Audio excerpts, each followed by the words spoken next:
Bacaan Kitab Suci Injil, Renungan dan Doa. Selasa, tanggal 7 November tahun 2023. Berbahagialah orang yang akan dijamu dalam kerajaan Allah. Inilah Injil suci menurut Lukas. Bab 14 ayat 15-24. Mendengar itu berkatalah seorang dari tamu-tamu itu kepada Yesus, "Berbahagialah orang yang akan dijamu dalam kerajaan Allah." Tetapi Yesus berkata kepadanya, "Ada seorang mengadakan perjamuan besar dan ia mengundang banyak orang. Menjelang perjamuan itu dimulai, ia menyuruh hambanya mengatakan kepada para undangan, 'Marilah, sebab segala sesuatu sudah siap.' Tetapi mereka bersama-sama meminta maaf. Yang pertama berkata kepadanya, 'Aku telah membeli ladang dan aku harus pergi melihatnya. Aku minta dimaafkan.' Yang lain berkata, 'Aku telah membeli 5 pasang lembu kebiri dan aku harus pergi mencobanya.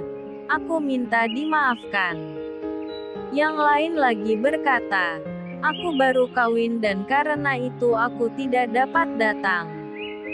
Maka kembalilah hamba itu dan menyampaikan semuanya itu kepada tuannya. Lalu murkalah tuan rumah itu dan berkata kepada hambanya, 'Pergilah dengan segera ke segala jalan dan lorong kota dan bawalah kemari orang-orang miskin dan orang-orang cacat dan orang-orang buta dan orang-orang lumpuh.' Kemudian hamba itu melaporkan, 'Tuan, apa yang Tuan perintahkan itu sudah dilaksanakan. Tetapi sekalipun demikian masih ada tempat.' Lalu kata tuan itu kepada hambanya, 'Pergilah ke semua jalan dan lintasan dan paksalah orang-orang yang ada di situ masuk, karena rumahku harus penuh. Sebab aku berkata kepadamu, tidak ada seorang pun dari orang-orang yang telah diundang itu akan menikmati jamuanku.' Demikianlah sabda Tuhan. Shalom. Berbahagialah orang yang akan dijamu dalam kerajaan Allah. Perumpamaan dalam Injil hari ini, Lukas bab 14 ayat 15-24 berbicara tentang tawaran perjamuan yang ditolak oleh sementara orang. Karena ditolak maka undangan lain diberi kesempatan.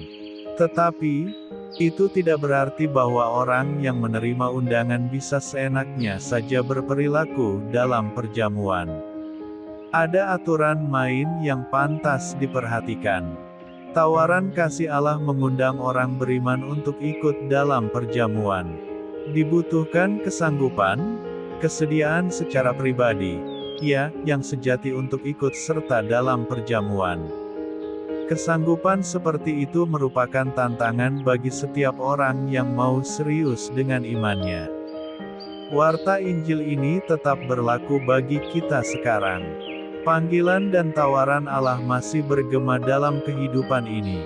Apakah kita termasuk orang yang mempunyai pelbagai macam alasan untuk menolak tawaran? Ataukah kita termasuk dalam lingkungan orang yang mengatakan, "Ya"? Bisa jadi kita termasuk dalam lingkup orang yang masuk dalam perjamuan tetapi tidak berperilaku layak. Marilah berdoa. Ya Allah Bapa, mampukanlah aku menjadi orang yang selalu menerima dan mengikuti undangan-Mu, berperilaku pantas pada setiap perjamuan-Mu. Terpujilah nama-Mu kini dan sepanjang segala masa. Amin. Tuhan Yesus memberkati. RHPE Channel.